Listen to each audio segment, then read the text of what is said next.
The screams echoed through Memorial Hospital's lobby like a wounded animal's cry, piercing the antiseptic quiet that usually blanketed the space. Dr.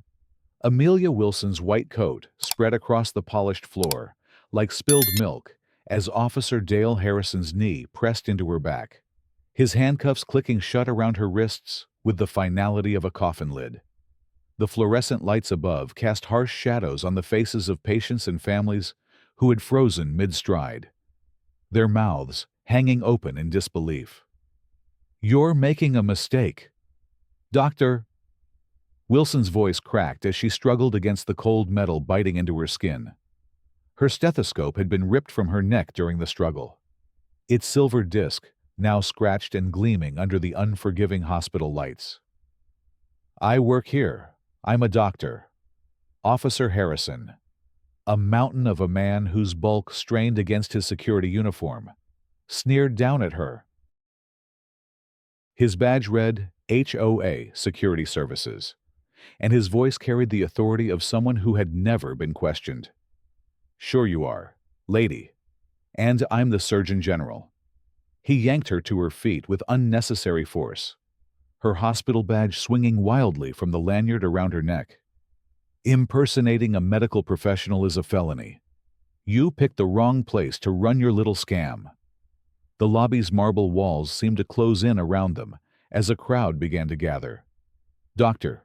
Wilson's patients, the same people she had consoled through their darkest moments, watched in horror as the woman who had saved their lives was treated like a common criminal. Mrs. Rodriguez, whose premature twins had been delivered by Dr. Wilson's steady hands just 6 hours earlier, pressed her face against the nursery window above, tears streaming down her cheeks. "That's my doctor," she cried out, her voice breaking. "She saved my babies. What are you doing to her?" But Officer Harrison was beyond reason. His radio crackled to life as he called for backup, his voice cold and mechanical. "This is Unit 7. Need transport for a suspect. Female, mid-30s, black. Caught impersonating medical staff. Possible fraud investigation required." Dr.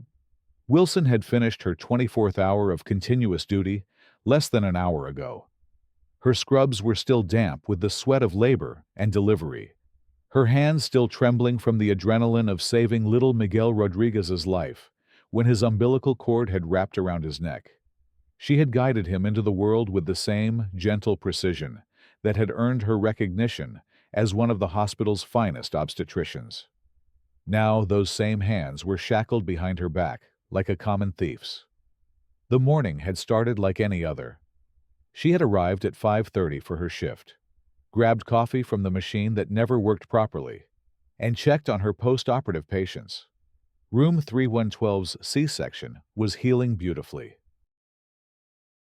Room 318's high-risk pregnancy was stable. Room 324's twins were breathing on their own for the first time. These were the victories that made the exhaustion worthwhile, the moments that reminded her why she had chosen medicine over her father's law firm. Her pager had buzzed at 6:15. Emergency delivery. Mrs. Rodriguez's water had broken at 32 weeks, and the babies were in distress. Dr. Wilson had run through the corridors, her stethoscope bouncing against her chest, her mind already calculating medications and procedures. Twin A was breech. Twin B's heart rate was dropping.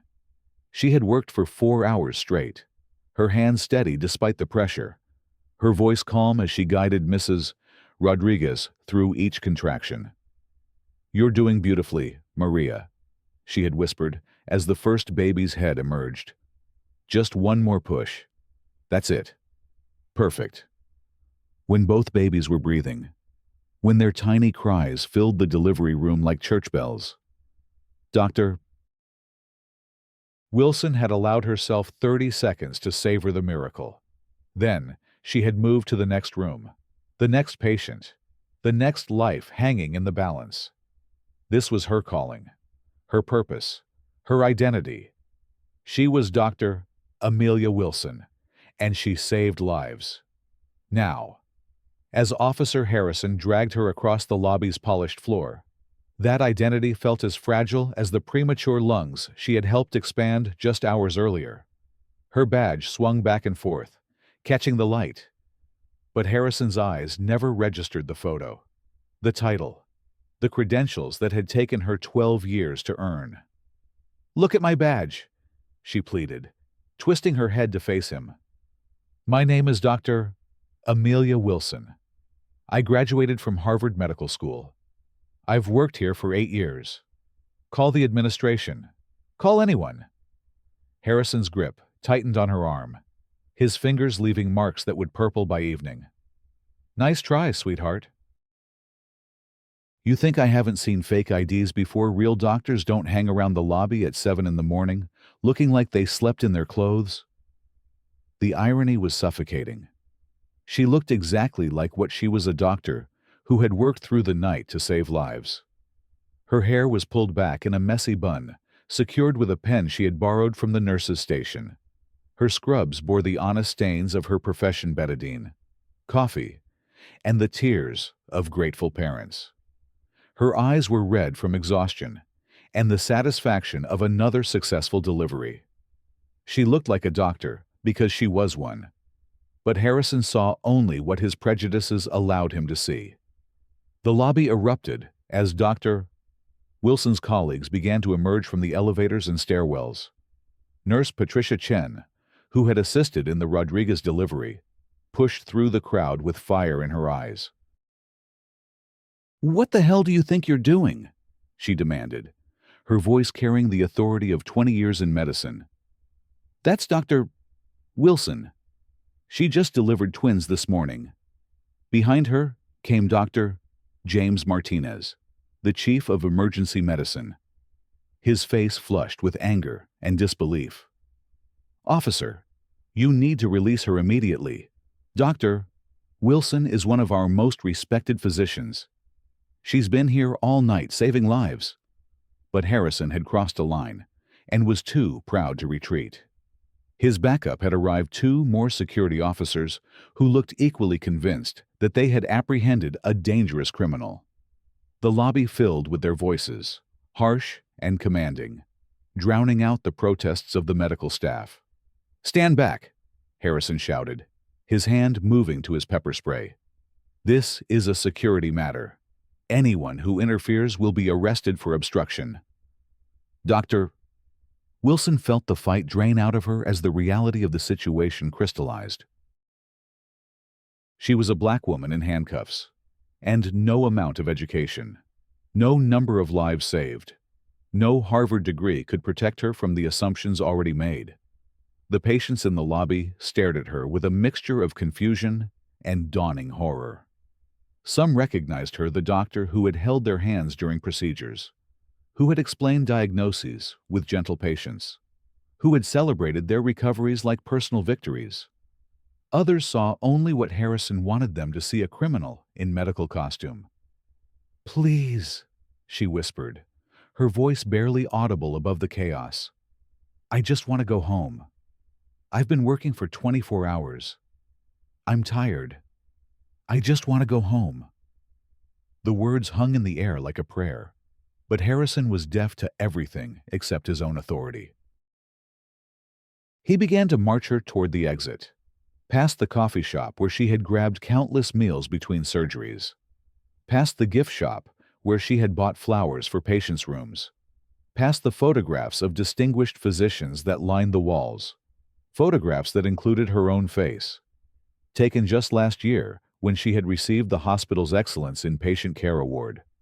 As they reached the sliding glass doors, Dr. Wilson caught sight of her reflection in the windows.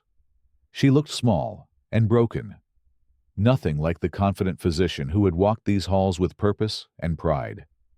The woman in the reflection was a stranger, a victim, a symbol of everything she had thought she could rise above through hard work and dedication. The morning sun was brutal as it hit her face, and for a moment, Dr. Wilson was blinded. When her vision cleared, she saw the news vans already gathering in the parking lot, their satellite dishes pointing skyward like mechanical flowers seeking light. Someone had called the media. The story was already spreading beyond the hospital walls, beyond her control, beyond any hope of quiet resolution. Dr. Wilson. The voice came from the crowd that had followed them outside. It was Mr.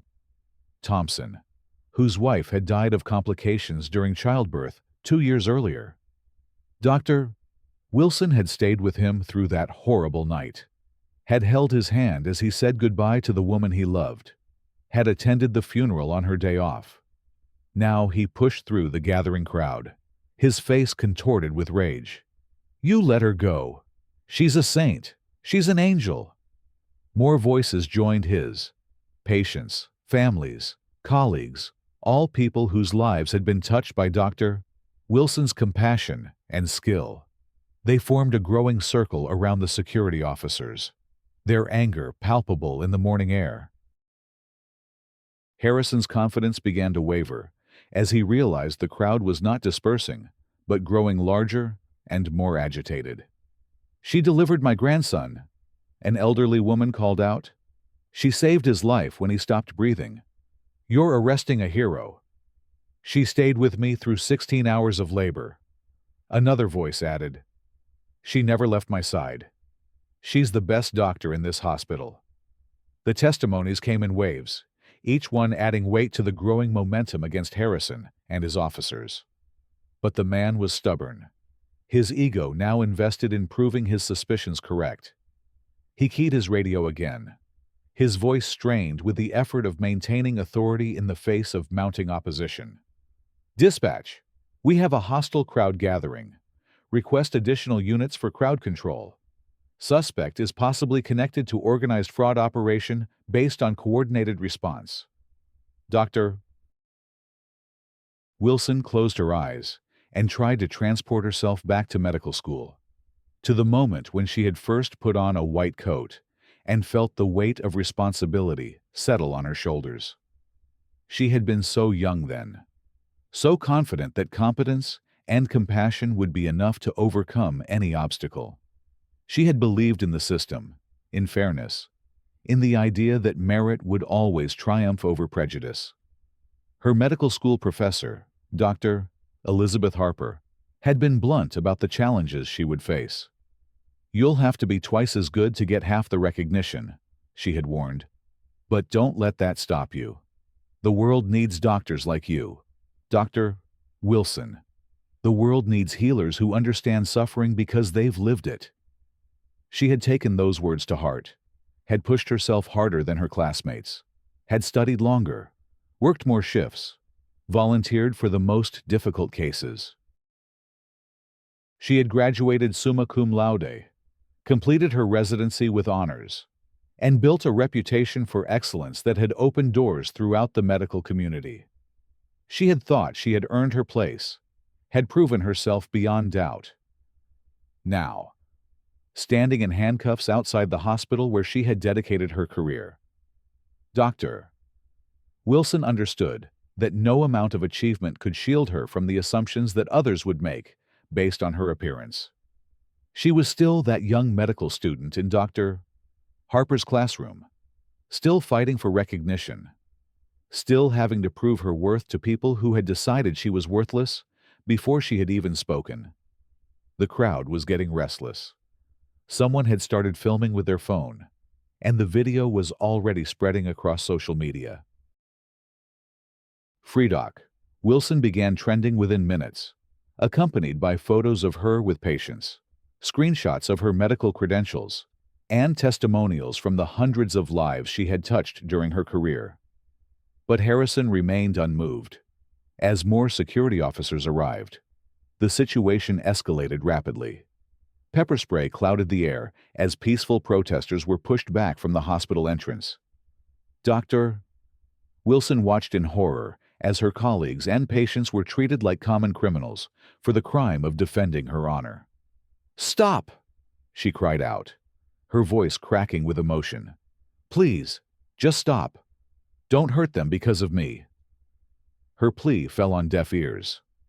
Harrison was now focused on crowd control. his original mission forgotten in the chaos of the moment. He barked orders into his radio, calling for backup, for riot police, for anyone who could help him maintain control of a situation that had spiraled far beyond his ability to manage. As Dr. Wilson was loaded into the back of a security vehicle, she caught sight of a familiar figure pushing through the crowd. Her heart stopped as she recognized the tall, distinguished form of her brother, Dr. Marcus Wilson, the hospital's chief of staff. He was running toward the commotion, his face a mask of disbelief and growing fury. Marcus Wilson was everything that Dr. Amelia Wilson was not in the eyes of people like Harrison. He was tall, where she was petite, male where she was female, light-skinned where she was dark. His authority was never questioned, his competence never doubted, his presence never mistaken for anything other than what it was: power and respectability incarnate. "What the hell is going on here?" His voice cut through the chaos like a scalpel through tissue. The crowd parted before him as he strode toward the security vehicle, his hospital badge gleaming on his white coat. "Release her immediately." Harrison turned to face this new challenger, his confidence returning as he saw another person to assert his authority over. "Sir, please step back. This is a security matter. We have a suspect in custody for impersonating medical personnel." "Doctor?" Marcus Wilson's laugh was cold and sharp. "Impersonating medical personnel, officer. That woman is Dr. Amelia Wilson, one of the finest obstetricians in the state. She's also my sister, and if you don't release her this instant, you'll be looking for a new job before the sun sets." The revelation hit Harrison like a physical blow. His eyes darted between the siblings, his mind trying to process the information that threatened to destroy his entire narrative. Dr. Marcus Wilson was not just any doctor. He was the chief of staff, the man whose signature appeared on Harrison's security contract, the person who could end his career with a phone call. "Your sister?" Harrison's voice cracked slightly. "But she—" "I mean, we had reports of suspicious activity." "Suspicious activity." "Doctor." Marcus Wilson stepped closer, his voice dropping to a dangerous whisper. "You mean the suspicious activity of a black woman daring to work in a hospital? The suspicious activity of someone who doesn't fit your narrow definition of what a doctor should look like?" The crowd had fallen silent, sensing the shift in power dynamics. News cameras captured every word, every expression, every moment of Harrison's growing realization that he had made a catastrophic mistake. "Doctor." Wilson watched from the back of the security vehicle as her brother's fury built like a gathering storm. "I want her released immediately." "Doctor," Marcus Wilson continued, his voice carrying the authority of someone accustomed to being obeyed without question. "I want those handcuffs removed, and I want an explanation for why my sister, a Harvard-educated physician who has saved hundreds of lives in this hospital, has been treated like a common criminal." Harrison's hands shook as he fumbled for his keys, his earlier confidence evaporating like morning mist. The crowd watched in tense silence as the handcuffs were removed from Dr. Wilson's wrists, the metal clicking open with the same finality that had marked their closure. But now, the sound carried the promise of justice rather than the threat of persecution. As feeling returned to her hands, Dr.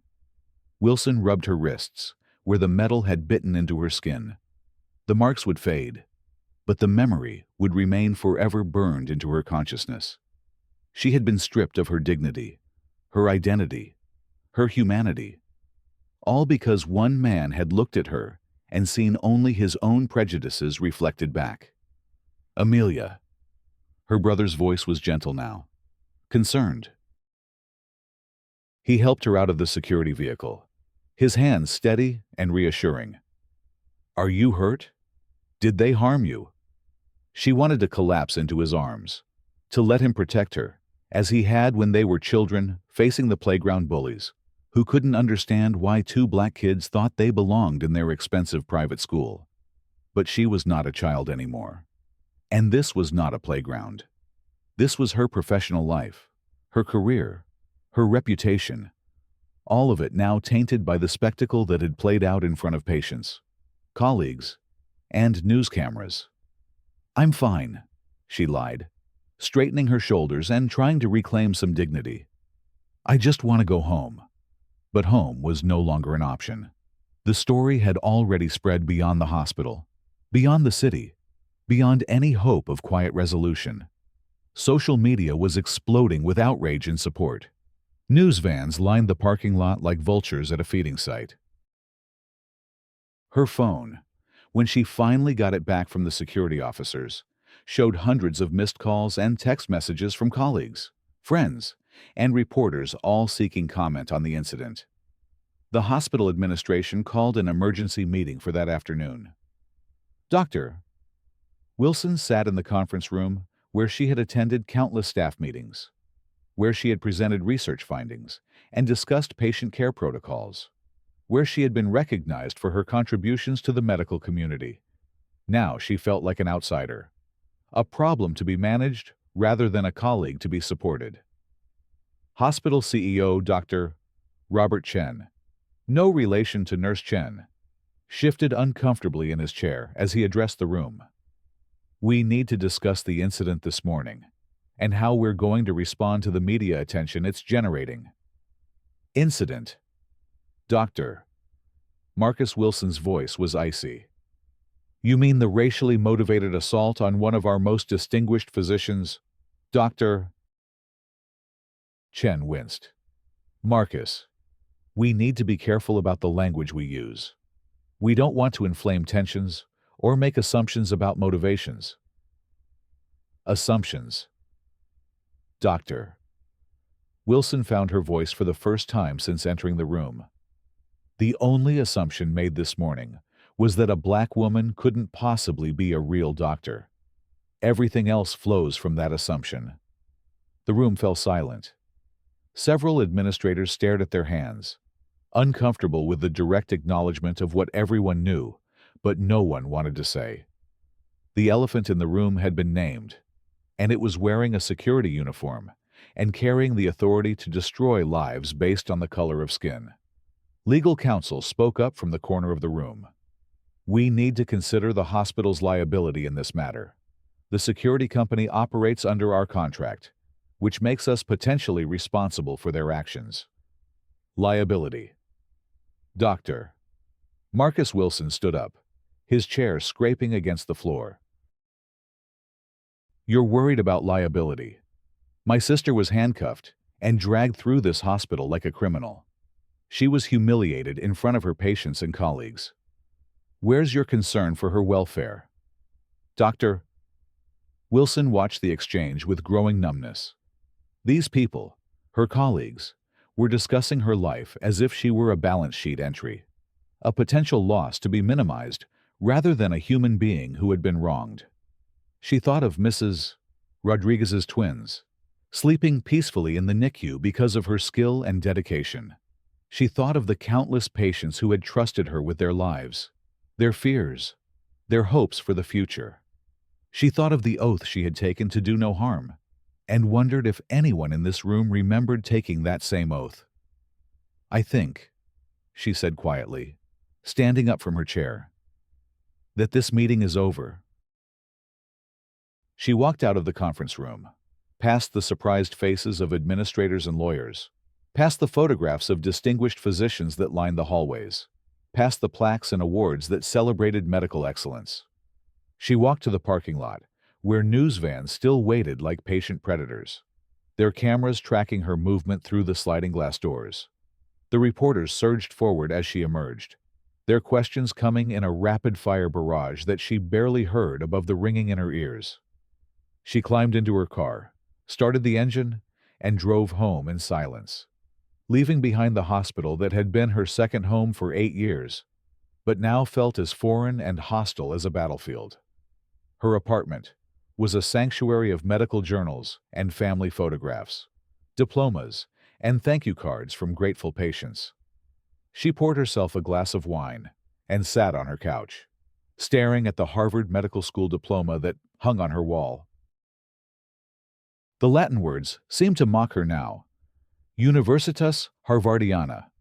Omnibus has literas lecturis salutum. To all who read these letters. Greetings. But what greeting had she received that morning? What recognition had her achievements earned her? The phone rang constantly, but she ignored it. Her doorbell chimed repeatedly as reporters tried to get her statement. But she remained silent. The world wanted her to respond, to defend herself, to explain her worthiness to exist in spaces that others took for granted. But she was tired of explaining, tired of proving, tired of being twice as good for half the recognition. As evening fell, her brother arrived with takeout from their favorite Thai restaurant and a bottle of wine that cost more than most people's weekly groceries.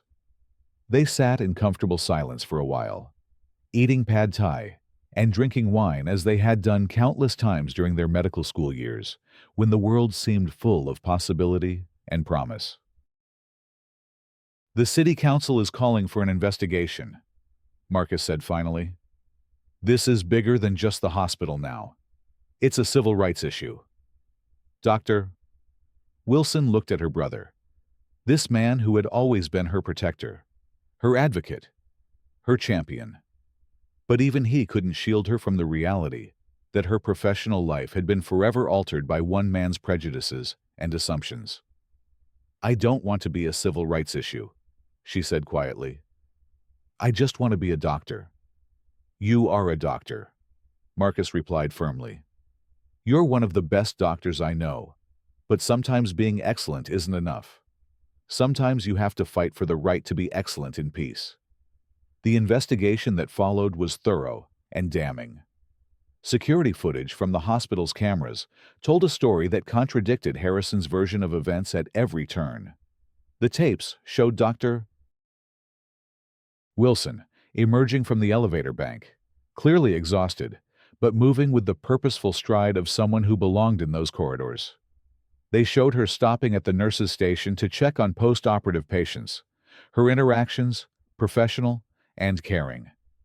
They showed Harrison approaching her without provocation, demanding identification that she immediately provided. They showed his dismissive reaction to her credentials, his escalating aggression, his use of unnecessary force. They showed a security officer who had decided that a black woman could not possibly be a legitimate doctor and had acted on that assumption with devastating consequences. The footage was leaked to the media within hours of its review. The images of Dr. Wilson being handcuffed and dragged across the hospital lobby sparked protests, not just in their city, but across the country. Medical professionals organized solidarity marches. Civil rights groups demanded accountability. Social media campaigns raised awareness about racial bias in healthcare settings. But the most powerful testimony came from Dr. Wilson's patients themselves. Mrs. Rodriguez, still recovering from her difficult delivery, appeared at the city council meeting with her twins in her arms. Her voice shook with emotion as she addressed the packed chamber. "Dr. Wilson saved my babies' lives," she said, tears streaming down her face. "When they were born too early, when they couldn't breathe, she never gave up on them. She worked for hours to make sure they would come home with me. She is not a criminal. She is an angel." Patient after patient came forward with similar stories. The man whose wife had been saved from a dangerous pregnancy complication. The teenager whose ectopic pregnancy had been diagnosed and treated before it became life-threatening. The grandmother whose granddaughter had been delivered safely, despite multiple complications. Each story painted a picture of a physician who went above and beyond for her patients, who treated each life as precious and worth fighting for. Harrison's defenders grew quieter as the evidence mounted. The security company that employed him initially stood behind his actions, claiming he had followed proper protocols for dealing with suspicious individuals. But the protocols themselves came under scrutiny when it became clear that they relied heavily on subjective assessments of who looked suspicious or out of place in a hospital setting. The public hearing was held in the city's largest auditorium, and still, there wasn't enough room for everyone who wanted to attend. Dr.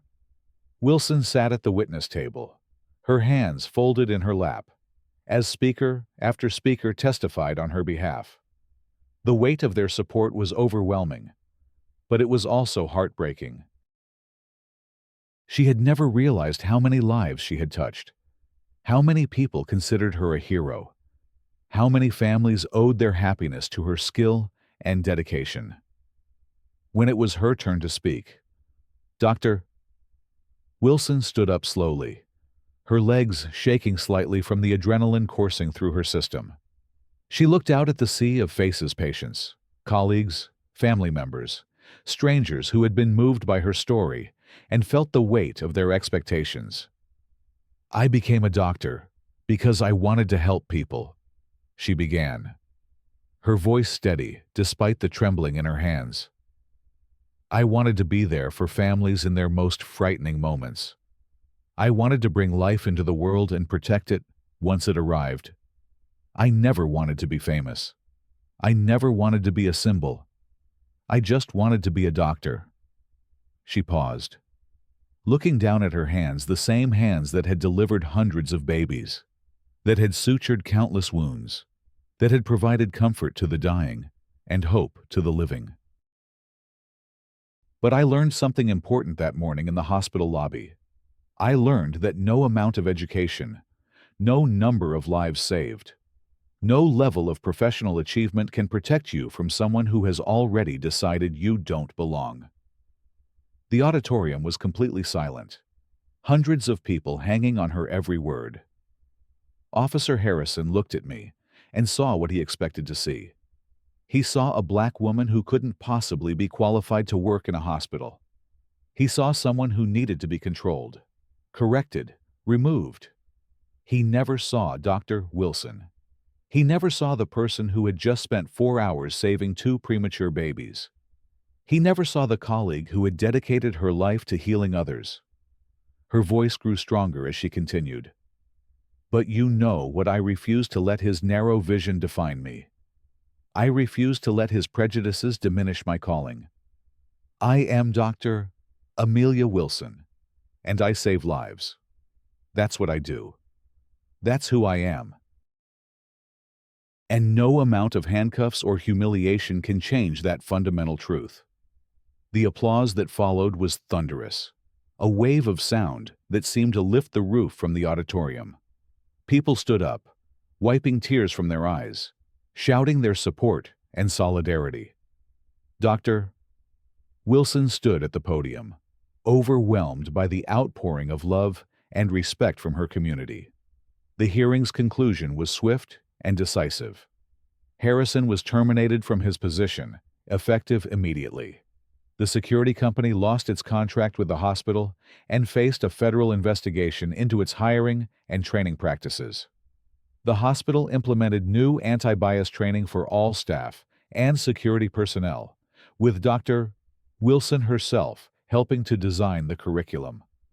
But the most meaningful recognition came 3 months later, when the city presented Dr. Wilson with its highest civilian honor at a ceremony attended by hundreds of patients, colleagues, and community members. As she stood on the stage, holding the crystal award that recognized her years of service and dedication, she thought about the morning in the hospital lobby that had changed everything. She thought about Mrs. Rodriguez's twins, now thriving at home and reaching all their developmental milestones. She thought about the countless other patients who would benefit from the changes that had been implemented in the wake of her ordeal. She thought about the young black medical students who had reached out to her, saying that her courage had inspired them to persist in their studies, despite the obstacles they faced. Most importantly, she thought about the fact that she was still here, still fighting, still saving lives, Harrison had tried to reduce her to his narrow definition of worth and belonging. But he had failed. She remained Dr. Amelia Wilson, and she would continue to be Dr. Amelia Wilson for as long as there were lives to save and families to comfort. As she looked out at the audience, she saw Mrs. Rodriguez in the front row, holding her healthy twins and beaming with pride. She saw colleagues who had stood by her during the darkest moments of the controversy. She saw her brother Marcus, his face glowing with the same pride he had shown when she graduated from medical school all those years ago. And she saw something else, hope. Hope that the next black woman who walked through a hospital in her white coat would be seen for what she was, rather than what someone else's prejudices told them she must be. Hope that her ordeal had meaning beyond her own pain, that it had opened doors and changed minds and made the world a little bit more just. The ceremony ended with a standing ovation that lasted for several minutes. As Dr. Wilson left the stage, she was surrounded by well-wishers and supporters, people whose lives had been touched by her compassion and skill. She hugged patients and colleagues, accepted congratulations and best wishes, and felt the warmth of a community that had rallied around her when she needed it most. That night, she sat in her apartment looking at the award on her coffee table. It was beautiful, but it was also heavy with the weight of everything it represented, not just her achievements, but her struggles, her resilience, her refusal to be defined by someone else's limitations. Her phone buzzed with a text message from her service. Emergency delivery at the hospital. High-risk pregnancy. Patient requesting Dr. Wilson specifically. She looked at the message, then at the award, then at her reflection in the dark window. She saw a woman who had been broken down and built back up, who had faced the worst of humanity and found the best of it, who had learned that sometimes the fight for dignity and respect was just as important as the fight to save lives. She grabbed her keys and headed for the door. There was a life to save, a family to comfort, a calling to answer. She was Dr. Amelia Wilson, and she had work to do. The drive to the hospital was different now. The building looked the same, imposing brick and glass reaching toward the sky, windows glowing with the warm light of healing and hope. But Dr. Wilson's relationship with this place had been forever changed by the events of that morning 6 months ago. She was no longer the doctor who moved through these halls with unquestioned authority.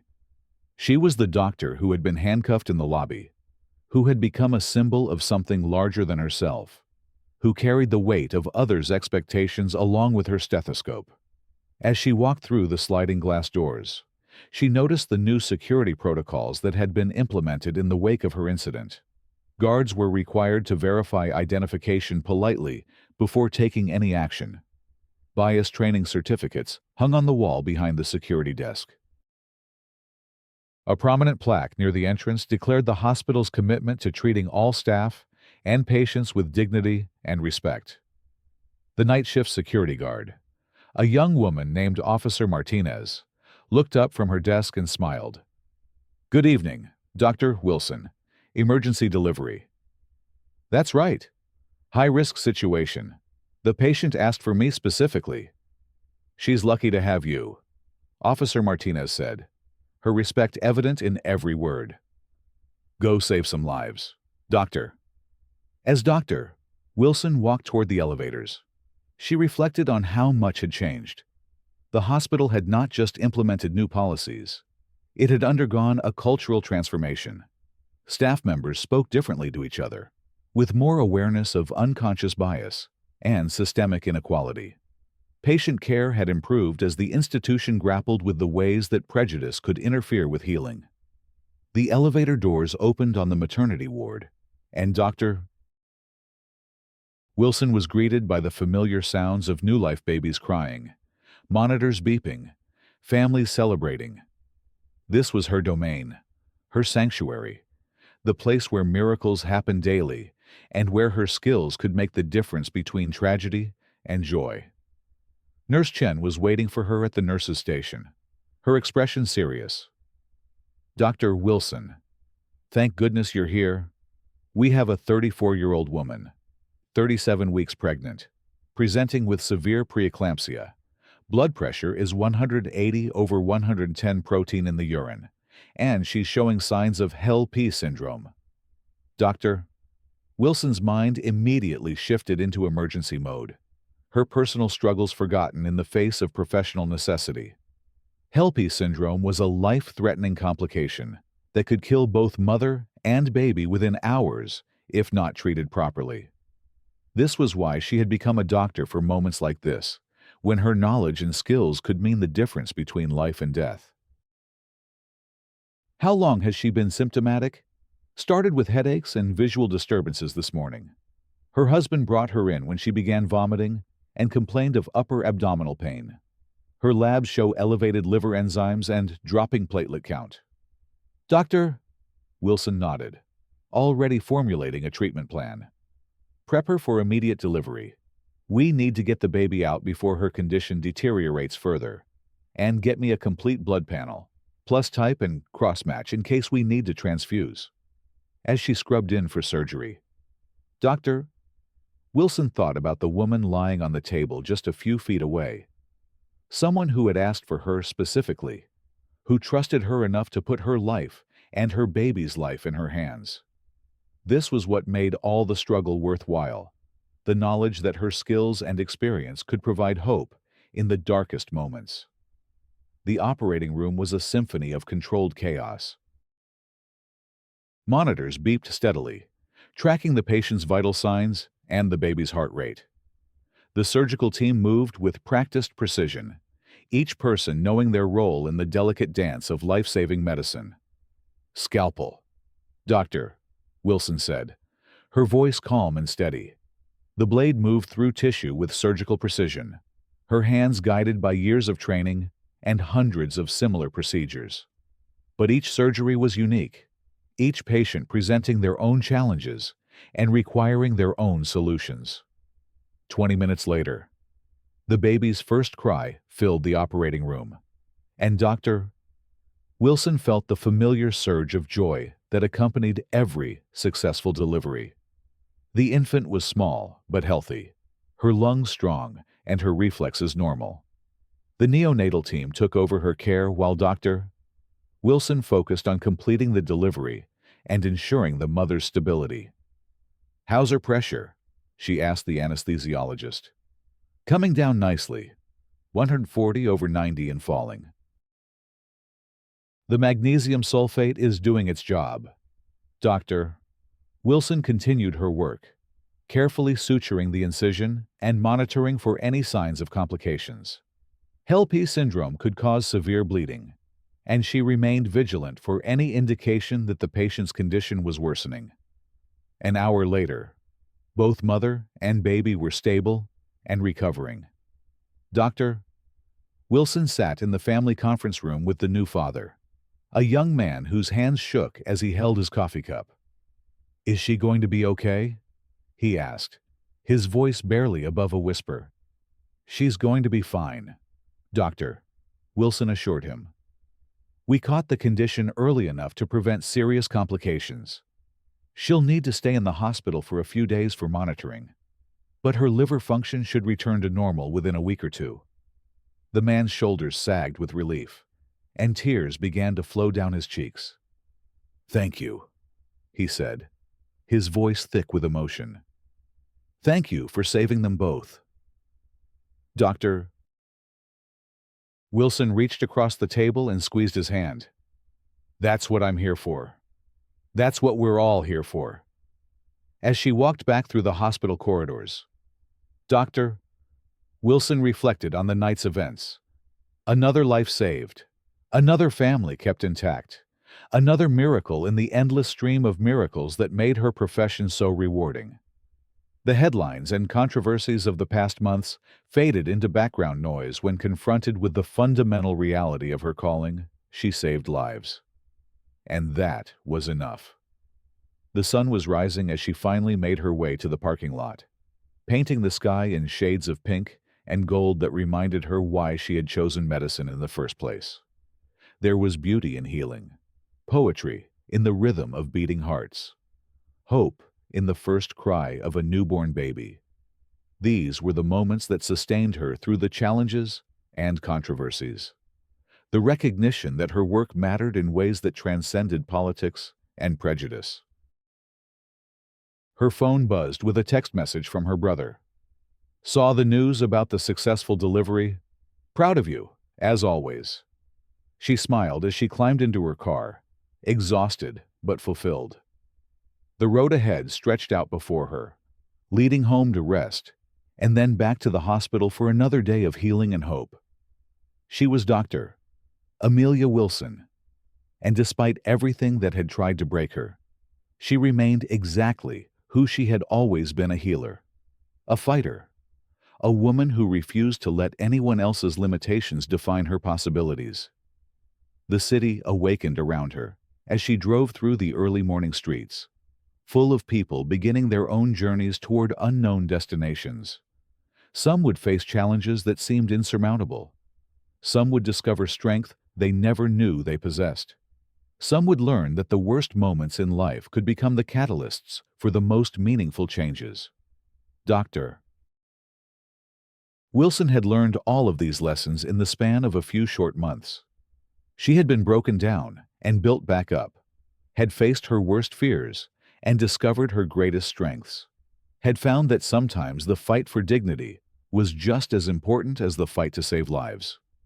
But most importantly, she had learned that she was not alone, that there were people willing to stand with her, to fight for her, to see her for who she truly was, rather than what their prejudices told them she must be.